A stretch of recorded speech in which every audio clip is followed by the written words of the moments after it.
దేవుడు శ్రమల గుండా మనల్ని తీసుకువెళ్ళడం ఆపడు. ఖచ్చితంగా మనం ఒక క్రైస్తవుడిగా, దేవుని నమ్ముకున్న వ్యక్తిగా శ్రమల్లో కూడా మనం వెళ్లాల్సిందే, అవమానాల గుండా వెళ్లాల్సిందే. నువ్వు ఎంత భక్తిపరుడు అయినా, ఎంత నీతిమంతుడు అయినా సరే, ఏదో ఒక విషయంలో నువ్వు అవమానం గుండా వెళ్లాల్సిందే. కొన్ని శ్రమల గుండా మనం వెళ్లాల్సిందే, అనుభవించాల్సిందే. కానీ ఆ శ్రమలు ఒక టైం వరకు. ఆ శ్రమలు ఎందుకంటే ఆ శ్రమల ద్వారా దేవుడు తనకి తాను మహిమను తెచ్చుకోబోతా ఉన్నాడు. మన జీవితాల్లో మనకి ఆ శ్రమలు, మన జీవితాల్లో దేవుడు మనకి అనుమతించడం ద్వారా, ఒక టైంలో ఆ శ్రమల్లో నుంచి మనల్ని బయటకు తీసుకురావడం ద్వారా దేవుడు మన ద్వారా మహిమను తెచ్చుకుంటా ఉంటాడు. యోసేపు జీవితాన్ని మనం చూస్తే, యోసేపు చాలా నీతిమంతుడు. యోసేపుని పోతీఫర్ భార్య పాపం చేద్దామని ప్రేరేపించింది, రమ్మంది. ఒక యవనస్తుడిగా ఉంటా ఉన్నాడు, రాజు ఒక అధికారి యొక్క భార్యగా ఆమె ఉంటా ఉంది. పాపం చేస్తే ఎవడు అడుగు, తప్పు చేస్తే, ఎంజాయ్ చేస్తే ఎవడు అడుగు.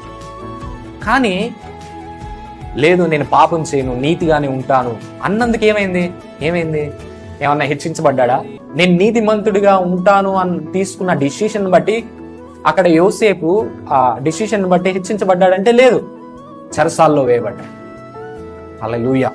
నీతిగా మనం జీవిస్తున్నప్పుడు ఖచ్చితంగా మనం శ్రమల పాలవుతాం. నీతి మార్గంలో మనం నడుస్తున్నప్పుడు ఖచ్చితంగా కొన్ని శ్రమలు, కొన్ని అవమానాలు మనం అనుభవించాల్సి వస్తుంది. ప్రతి ఒక్క క్రైస్తవుడి జీవితం ఆ మైండ్లోకి ఇది వెళ్ళిపోవాలి. ఏంటిదంటే, నేను నీతి మార్గాన్ని ఎంచుకున్నాను, ఖచ్చితంగా నేను శ్రమలు చూస్తాను.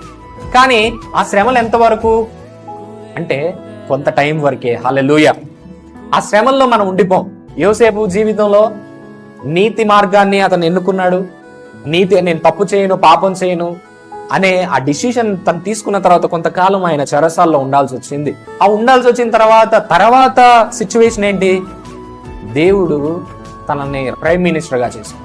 ఆయన శ్రమల్లో నుంచే తీసుకువెళ్ళి ప్రధానిగా దేవుడు చేశాడు. మన జీవితాల్లో అంతే. మనం నీతి మార్గాన్ని ఎన్నుకున్నప్పుడు ఖచ్చితంగా కొన్ని శ్రమలు మన జీవితాల్లో అనుభవించాల్సి వస్తుంది. కానీ తర్వాత ఆ శ్రమలన్నిటి నుంచి దేవుడు మనల్ని విడిపిస్తాడు. హల్లెలూయా. శ్రమలు ఉంటాయి, శ్రమలతో పాటు ఆదరణ కూడా ఉంటుంది. అదే ఇందాక కొరింథీయులకు రాసిన పత్రికలో పౌలు చెప్తున్నట్టు మనం చూస్తాం.